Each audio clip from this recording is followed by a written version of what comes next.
Les décisions que voici ont sanctionné la séance du Conseil des ministres de ce mercredi 6 novembre 2024, présidée par le chef de l'État, M. Patrice Talon. S'agissant des mesures normatives, ont été adoptés au titre de ces mesures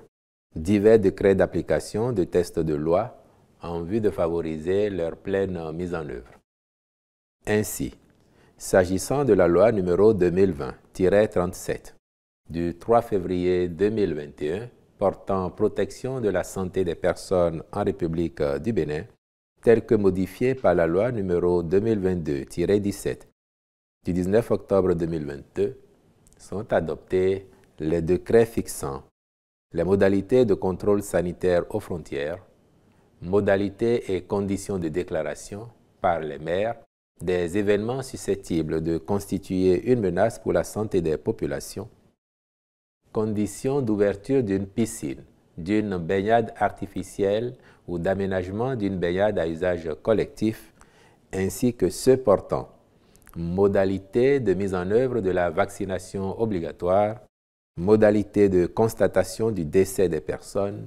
modalités d'installation et d'exploitation des centres d'exploration diagnostique et thérapeutique, modalités de protection par l'État du praticien médical ou paramédical. En ce qui concerne la loi numéro 2021-03 du 1er février 2021 portant organisation des activités pharmaceutiques en République du Bénin, 9 décrets ont été adoptés. Il s'agit des décrets fixant les conditions de création et d'exploitation des officines de pharmacie, conditions et modalités d'ouverture et d'exploitation des établissements de représentation pharmaceutique et les règles relatives à la publicité sur les médicaments et autres produits de santé et à la promotion médicale,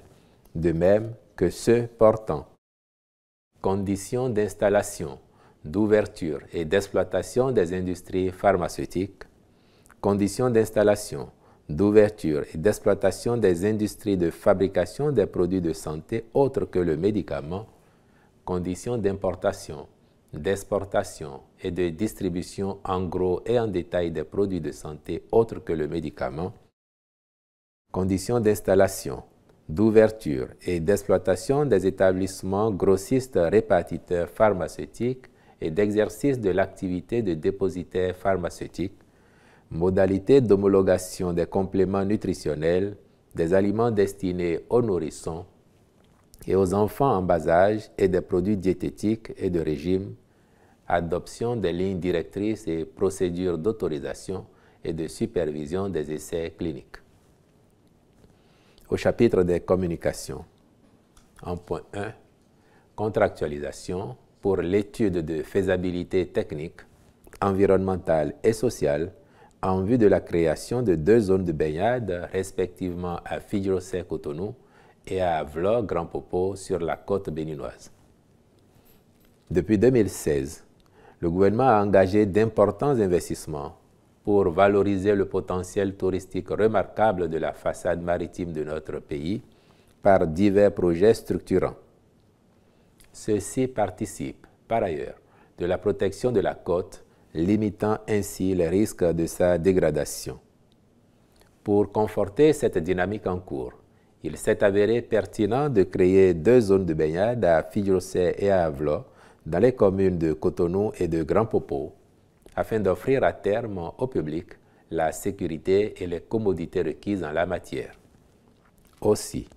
urge-t-il que des études techniques, environnementales et sociales soient réalisées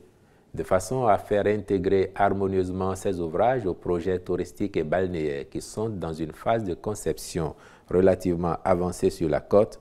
notamment les projets du Club Med. Le Conseil a donc marqué son accord pour la réalisation de ces études par un cabinet de grande réputation, à charge pour les ministres concernés d'accomplir les diligences y relatives.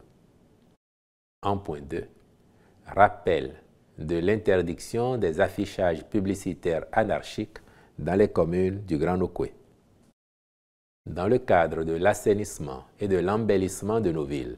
au soutien des aménagements majeurs réalisés ou en cours, il a été adopté le décret numéro 2023-453 du 13 septembre 2023 portant réglementation de l'affichage publicitaire dans les communes du Grand Nokoué. Il interdit, en son article 2, les affichages publicitaires sur les monuments naturels, les mâts de lampadaires servant à l'éclairage public, les poteaux électriques et de communication,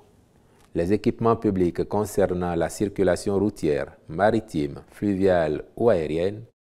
tous autres supports non agréés. Par la suite, un communiqué du ministre chargé du cadre de vie a rappelé ces interdictions et accordé un moratoire aux auteurs concernés afin qu'ils s'y conforment. Mais, force est de constater que, passé le délai fixé, les désaffichages se poursuivent au mépris de la réglementation en vigueur. Le Conseil invite instamment ceux-ci à les démanteler ce week-end, faute de quoi les services compétents de l'État appliqueront les mesures répressives appropriées. Au chapitre des rencontres et manifestations internationales. Sous ce chapitre, il a été autorisé l'organisation de la cérémonie de lancement officiel de la commercialisation du coton-graine au titre de la campagne 2024-2025 le 14 novembre 2024 à Sinandé, la tenue au Bénin de la 43e session ordinaire du Conseil des ministres de l'autorité du bassin du Niger le 22 novembre 2024, ainsi que de l'atelier régional de validation de l'étude portant sur l'analyse des sources innovantes de financement des collectivités territoriales en Afrique de l'Ouest du 26 au 27 novembre 2024 à Cotonou. Il a été, par ailleurs, autorisé la participation de notre pays à la 16e conférence des parties, COP16, à la Convention des Nations Unies sur la lutte contre la désertification et la sécheresse,